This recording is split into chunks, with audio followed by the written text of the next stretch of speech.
आज म नेपालीलाई पाउरोटी खान सिकाउने उद्यमीको कथा लिएर आएको छु। नमस्कार, म खड्का पार्थ यहाँलाई स्वागत गर्न चाहन्छु। अघिल्लो पुस्तालाई पाउरोटी भन्नासाथ कृष्ण पाउरोटीको सम्झना आउने गर्दछ।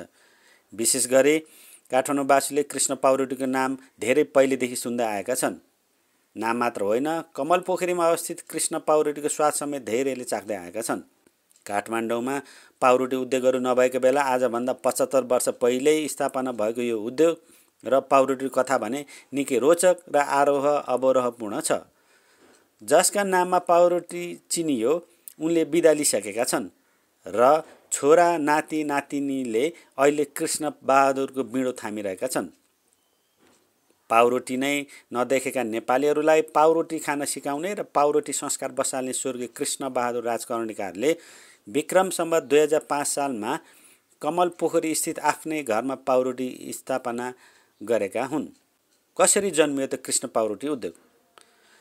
काठमाडौँ कमल पोखरीका कृष्ण राजकर्णिकारलाई केही गर्ने जोस जाग्यो। त्यसबेला केही नयाँ काम गर्नु परेमा भारत गएर सिक्ने चलन थियो।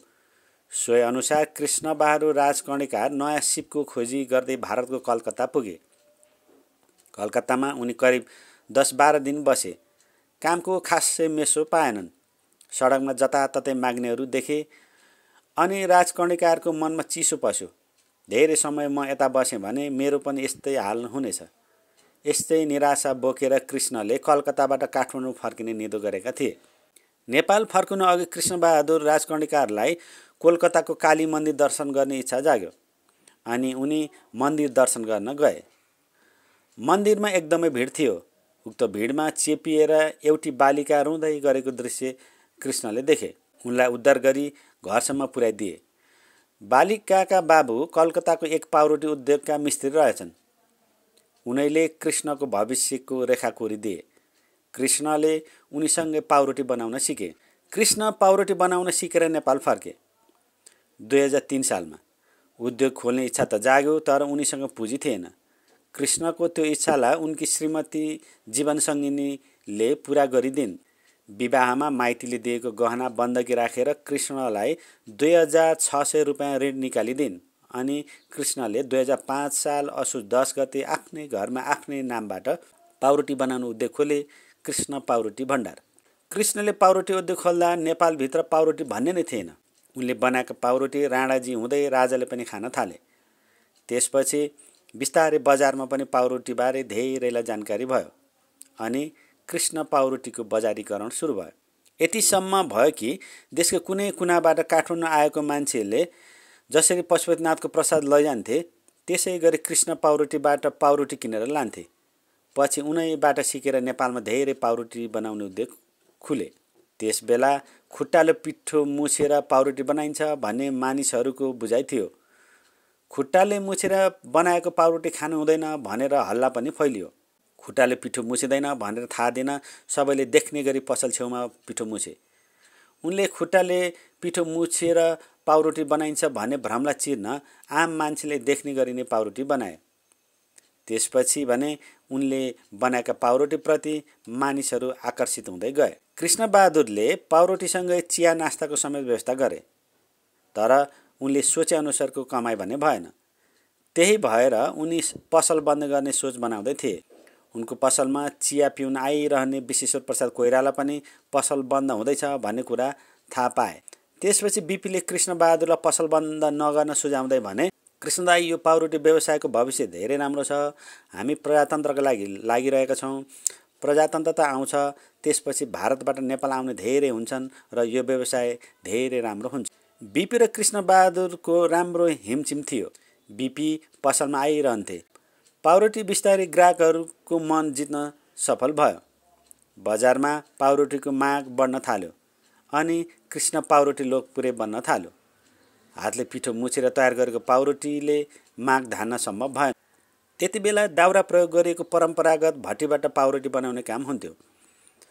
परम्परागत भट्टीबाट पाउरोटी बनाउँदा धेरै बनाउन पनि नसकिने हुँदा कृष्ण बहादुरले 2016 सालमा बेलायतबाट पिठो मुछ्ने मेसिन मगाए। दुर्भाग्य, मेसिन चलाएर बनाएको पाउरोटी भने उनले देख्नै पाएनन्। उनी स्वर्गवास भए। 2022-23 सालबाट राजा महेन्द्रले नियमित रूपमा कृष्ण पाउरोटी खान थालेका थिए। राजाले पाउरोटी खान थालेपछि झन् यसको व्यापक हल्ला भयो। कृष्ण पाउरोटी भन्न छोडेर धेरैले राजाले खाने पाउरोटी भन्न थालेछन् र महेन्द्रकै कारण यसको व्यापार काठमाडौँ, ललितपुर, भक्तपुरमा अचानक बढ्न थाल्यो। त्यति बेलासम्म नेपालमा कृष्ण पाउरोटीको एकाधिकार थियो। त्यति बेला दिनमा 30-35 हजारको बिक्री हुन्थ्यो। त्यसपछिका वर्षहरूमा अन्य पाउरोटी उद्योग खुल्न थाले। कृष्ण पाउरोटी आन्तरिक कलामा रुमलिन थालेपछि अन्य पाउरोटीसँग प्रतिस्पर्धा गर्न सकेन। अंशबन्डा गरी छुटिने तर कृष्ण पाउरोटीको ट्रेडमार्कमा हक दाबी गर्ने विवादका कारण धेरै पछि खुलेका अन्य पाउरोटीले उद्योगको ठूलो प्रगति गरिसके, तर नेपालीलाई पाउरोटी खान सिकाउने कृष्ण पाउरोटीले व्यवसायको भने खासै विस्तार गर्न सकिरहेको छैन। 2032-33 सालतिर भएको साथी खेल्दिन, अब म त खाजा खान्छु कृष्ण पाउरोटी भन्ने गीत निकै चर्चामा। कतिपय ग्राहकले यही गीत गुनगुनाउँदै कृष्ण पाउरोटी खाएको पनि सुनाउँछ। कृष्ण पाउरोटीको बिक्री अत्याधिक हुँदै गर्दा उपत्यकामा अन्य पाउरोटी उद्योग तेज पाउरोटी, अशोक विनायक पाउरोटी, हिमाली पाउरोटी, यति पाउरोटी, पन्ना पाउरोटी, अन्नपूर्ण पाउरोटी आदि पाउरोटी उद्योगहरू खुलिसकेका थिए। अचेल कतिपय पाउरोटीहरू भने पाइन्। त्यति बेलाको चर्चित विज्ञापनले बच्चा बुढा सबैलाई आकर्षित गर्थ्यो। म त खान्छु खाजा खान्छु कृष्ण पाउरोटी, कृष्ण कृष्ण कृष्ण पाउरोटी। उद्योगले हाल पाउरोटीको अलावा विभिन्न थरीका cake, cookies, pastries, doughnut, muffin आदि बेकरी परिकारहरू पनि बनाउने गर्दछ। अहिले 83 वर्ष पुगेका कृष्ण बहादुर राजकर्णिकारका छोरा घनश्यामले 5 मध्ये 2 छोरीलाई उनले व्यापारमा आफूलाई साथ दिन बल्ल बल्ल मनाएका छन्। बैंकमा जागिर खाइरहेका छोरी पुस्तैनी व्यापार बन्द हुने अवस्था भएपछि जागिर छाडेर व्यापारमा आएका छन्।